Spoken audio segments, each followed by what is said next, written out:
even though they weren't trailing big, they were still trailing. Yeah, just a little miscommunication there with Anselmini and Pat Nagel in the defensive zone. And, Indy Fuel, they're a team that capitalizes on turnovers, and that's what they did on the first goal. Yeah, they did, and Toledo would counter, though. Heck of a tip by Marcus Vela. Yeah, great shot from the point, too. Just find a way to get that through, and Vela with a nice redirect into the back of the net. And Indy, though, would get another one before the end of the first. They led it 2-1 heading to the second. And in the second, a little bit of a break. They create a turnover. Could have been a penalty call. Wasn't one. And it ends up being a goal for the Fuel.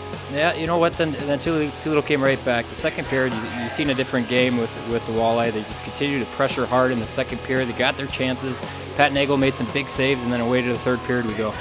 And in the third period, that's when Toledo came up with that big stop right there from Kevin Spinozzi. Yep.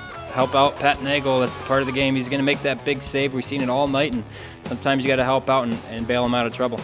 And then a penalty call against Indy would give Toledo a power play, and it would be a power play that they would cash in on. Yeah, a lot of credit to Shane Burschback. They're just floating around trying to find a loose puck, and it gets rewarded, then right back at it. Not too long after that, big forecheck by Shane Burschback, breaks up a pass and finds Kessner right in front all alone for a big goal.